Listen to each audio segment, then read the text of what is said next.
예산을 실행한 후에는 결산을 해야 합니다. 예산을 세웠다고 성공적인 재무 목표 달성을 보증해 주는 것은 아니죠. 정기적인 결산을 통해 지출 결과에 대해 분석하고 평가하여 더 좋은 예산이 되도록 해야 하는 것입니다. 결산을 하려면 매일의 소득과 지출을 빠짐없이 기록한 자료가 있는 것이 가장 좋습니다. 가계의 예산이 가계의 장단기 목표에 맞추어서 세워지고 제대로 실행되고 있는가를 점검하기 위해서는 가계의 지출 내용을 기록하는 습관을 갖는 것이 매우 중요하다고 할 수 있겠습니다.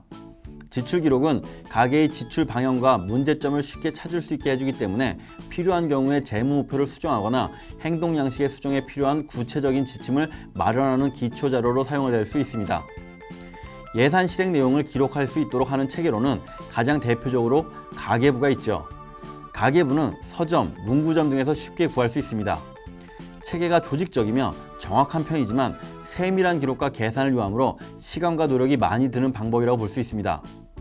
최근에는 이러한 단점을 보완할 수 있도록 컴퓨터 프로그램이나 스마트폰 앱을 이용해서 가계부를 작성할 수 있는데요. 프로그램을 이용하면 자동 계산될 뿐만 아니라 여러 가지 기능이 있어서 매우 편리합니다. 물론 엑셀 등을 이용해서 자신만의 프로그램을 개발해서 쓸 수도 있겠죠. 요즘에는 스마트폰 가계부 앱이 정말 괜찮은 것 같아요. 저도 처음에 이제 가계부를 좀 써야 되겠다 싶을 때, 이게 뭐 일하기도 바쁜데 내가 과연 매일 가계부를 쓸 수 있을까 싶더라고요. 그래서 어쩌지 했는데 스마트폰 가계부 앱을 좀 다운받아서 사용해 봤더니 이게 정말 좋더라고요. 무료인데도 정리가 정말 잘 돼요. 본인이 스마트폰에 직접 기재하는 거예요? 아니 꼭 그렇지만은 않고요. 이게 대개는 카드 사용 기록과 연동되게 만들어져 있어요. 그러니까 내가 어디 빵집 가서 빵을 몇 개 사고 뭐 카드를 이렇게 긁잖아요. 그럼 이제 가계부 앱에 바로 기록 및 저장이 되게 되어 있어요. 무슨 빵집 뭐 얼마 지출 뭐 이런 식으로. 그러니까 아주 간편하죠. 나중에 이제 통계 메뉴가 따로 있는데 거기 들어가 보면 뭐 커피 값으로 얼마 나갔는지 뭐 통신비 얼마 썼는지 뭐 이렇게 다 쉽게 정리가 되어 있어서 지출 내역들을 한눈에 알 수 있게 돼요. 또 편의점에서 많이 썼는지 뭐 마트에서 많이 썼는지 뭐 극장은 몇 번 갔고 뭐 기름값은 얼마 나갔는지 뭐 장소별로 소비 현황을 그냥 단번에 파악할 수 있게 되는 거죠. 월말이나 연말에 가계부를 이렇게 체크해 보면 수입은 얼마고 뭐 지출은 얼마고 월별 얼마씩 썼는지 이 항목별 사용 금액을 얼마까지인지 아주 자세하게 알 수 있어요. 그럼 저도 가계부 앱을 다운받아서 써야겠어요. 요즘 같은 시대라면 저도 수기로 직접 작성하기보다는 가계부 앱을 추천하고 싶어요. 사람마다 좀 다를 수 있는데 일단 작성해 가면서 꼼꼼히 자신의 소비 습관을 좀 반성하고 뭐 좀 이렇게 고쳐가는 쪽에 아무래도 좀 그런 쪽에서는 좀 손수 가계부를 직접 적는 게 유리할 듯 싶고요. 뭐 바쁜 나머지 뭐 가계부 정리할 시간이 따로 없다면 당연히 가계부 앱을 사용하는 게 좋겠죠. 중요한 건 가계부 작성은 돈을 벌기 위함이 아닌 게 돈을 좀 현명하게 쓰기 위함이라는 점, 이 점을 좀 알고 있어야 돼요. 작성을 좀 마치고 나서 지난 가계부를 쭉 이렇게 보면서 그동안 좀 낭비한 건 없는지, 혹시 또 뭐 줄일 수 있는 부분이 없는지 뭐 이렇게 좀 자꾸 반성하고 이렇게 고쳐 나가는 도구로 쓰면 되는 거죠.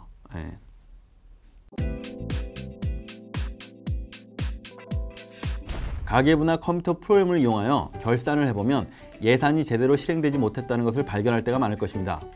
예산이 잘 실행되지 못하는 이유는 이렇습니다. 첫째, 진정한 동기 없이 세운 예산일 수 있습니다. 정말로 원한 것이 아니라면 실패할 가능성이 높은 것입니다. 둘째, 가족원 간의 동의가 없는 예산일 수 있습니다. 가족원끼리 동의하거나 일치하지 못한다면 예산이 제대로 실행될 수가 없는 것입니다. 셋째, 현실적이지 못한 예산일 수 있습니다. 비현실적인 재무 목표와 가정을 토대로 세운다면 문제가 될 수밖에 없는 것입니다. 넷째, 잘 계획되지 못한 예산일 수 있습니다. 소득이 너무 작거나 부채가 너무 많거나 소비나 지출이 너무나 많다면 예산을 잘 계획하기가 어려울 수밖에 없는 것입니다. 다섯째, 기록 체계가 좋지 못한 예산일 수 있습니다. 자신이 쉽게 사용할 수 있는 기록 체계여야 하는데 그렇지 못해 지속적인 기록이 어렵다면 계획하기에 어려움을 겪을 수밖에 없는 것입니다. 그런데 가계부를 작성하는 건 알겠는데요. 결산은 어떤 식으로 해야 돼요? 예산이나 결산은 주로 예산 결산표를 작성하는 게 좋아요. 예를 들면 그 예산 결산표 제가 아까 가져온 거 좀 주시겠어요? 네. 자, 이게 예산 결산표예요. 예. 일단 맨 위에 해당 월의 소득을 적어요. 예. 뭐 1월에 뭐 500만 원이다. 뭐 이런 식으로 적이죠. 자, 그런 다음에 맨 왼쪽에는 지출 내역을 모두 적어요. 뭐 예를 들어서 뭐 장기저축, 식료품비, 외식비, 아파트 관리비, 전기료, 가스료, 자동차 할부금, 주유비, 수리비, 주차비 내역이 엄청 많잖아요. 이런 식으로 이제 지출 내역을 쭉 적고요. 예, 그리고 나서 그 옆에 우측에 예산을 이제 적는 거예요. 예산을 쭉 또 적습니다. 본인이 생각하는 예산을. 그리고 나서 지난달이나 작년 동월을 참고해서 예산을 쭉 적은 다음에 이게 이제 처음 예산을 작성할 때는 아무래도 좀 정확하지 않으니까 좀 불안할 수 있거든요. 그래도 정확하지 않더라도 일단 최대한 그럴듯한 예산을 좀 짜보고 적는 게 좋아요. 매달 얼마가 어떻게 지출되는지 예상해 보는 거죠. 그리고서 이제 한 달 뒤에 결산할 때 가계부를 보면서 예산엽 우측에다가 결산 금액을 또 쭉 적는 거예요. 항목별로. 뭐 얼마씩 나갔는지 뭐 알 수 있잖아요. 그죠? 그럼 이제 예산 금액에서 결산 금액을 빼는 거죠. 빼면 이제 차익이 나오겠죠? 그럼 맨 우측에다 또 차익을 쭉 적는 거예요. 그럼 이제 이번 달 예산은 얼마였는데 결산하니까 얼마가 남았는지 쉽게 알 수 있죠. 또 어디서 돈이 많이 들었는지 또 어디서 남겼는지도 알 수 있고요. 예산 결산표를 보니까 좀 알 것 같아요. 그죠? 네. 결국 번 것보다 적게 쓰려는 점검이에요. 네. 어렵지 않아요. 그죠? 네.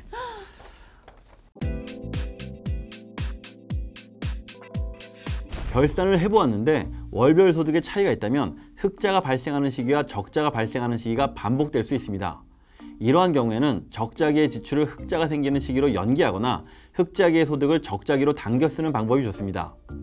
또한 결산 시 만성적인 적자가 발생하는 경우라면 그 원인을 파악하여 적극적으로 문제를 해결해야 합니다.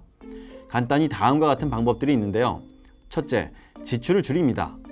적자가 생기면 과도한 지출을 줄여야 하는 것이죠. 물론 과도한 지출이라고 해서 꼭 쓸데없는 곳에 지출했다는 뜻은 아닙니다.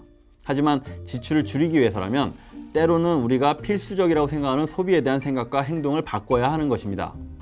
가령 한 달에 2번 하는 외식을 한 달에 1번 하는 것으로 줄이는 것이죠. 이 과정은 분명 어렵겠지만 재무 목표를 달성하기 위해서 꼭 필요한 과정인 것입니다. 둘째, 부채를 조정합니다. 이자율이 가장 높은 부채부터 가능하면 빨리 갚아 나가야 하는 것이죠. 과도한 부채는 다른 필수적인 지출을 하지 못하도록 방해하거나 또 다른 부채를 낳기 때문이죠. 셋째, 소득을 증가시킵니다. 주어진 소득으로 도저히 꼭 필요한 지출을 감당하지 못할 때 소득을 증가시키는 것이 최선의 방법일 수도 있습니다. 결국 봉급이 많은 직장으로 옮긴다거나 일하는 시간을 늘린다거나 부업을 구한다거나 다른 가족이 돈을 번다거나 유동자산을 처분해서 현금화하거나 높은 금리의 저축으로 바꾸는 것 등의 방법을 동원하여 적절한 것을 선택하는 것입니다. 넷째, 재무 목표를 조정합니다. 한 번에 달성하기 어려운 재무 목표들을 많이 가지고 있을 때 우선순위에 따라 예산 배분을 조정하는 것입니다. 마지막으로 개인적인 문제를 해결합니다. 동기의 부족이나 관리 기술의 부족은 예산을 실패하게 만들 수 있습니다. 예산 실행에 대한 관심과 동기를 새롭게 하고 관리 기술을 향상시키기 위한 훈련을 해야 하는 것이죠. 결산할 때마다 늘 적자인 사람은 어떻게 해요? 왜요? 늘 적자일까봐 겁나요? 아니요. 아니 저 말고 그냥 그런 경우에는 어떻게 하냐고요. 결산할 때마다 항상 적자다 뭐 이러면 큰 문제죠. 대개의 경우 지출 아니면 부채가 문제일 거예요. 지출을 좀 어떻게든 줄여야만 하는 거죠. 결산하면서 도대체 내가 어디에 어떻게 썼길래 이렇게 됐나 반성하게 될 테고요. 그때 이제 지출 항목들을 꼼꼼히 살펴보면 분명 답이 나올 거예요. 뭐 수값이 됐든 뭐 사치가 됐든 예상치 않게 많이 들어간 항목이 꼭 있거든요. 그런 부분을 좀 찾게 되면 반드시 좀 각오를 새롭게 다지고 꼭 줄여야 하는 거죠. 부채도 마찬가지인데 부채는 조금씩 늘리다 보면 어느 순간 갚을 엄두가 안 나게 돼요. 그러니까 이제 악순환이 시작되는 거죠.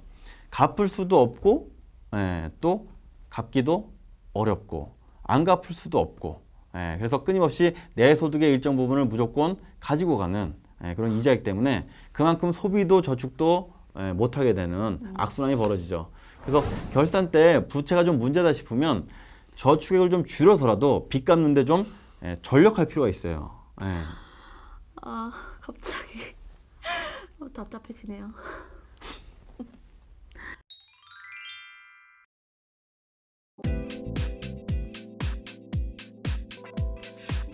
경험은 어려운 상황에서 도움이 되는 단 한 가지가 바로 결심이라는 사실을 가르쳐준다. 세계 최고의 극작가 윌리엄 셰익스피어의 말입니다. 결산을 하고 나면 지출이든 부채이든 예상치 못한 장애물을 만날 수 있습니다. 이때 필요한 단 한 가지는 바로 결심이죠. 돈에 휘둘리지 않고 돈을 다스리는 삶, 충전스쿨의 양보석이었습니다. 감사합니다.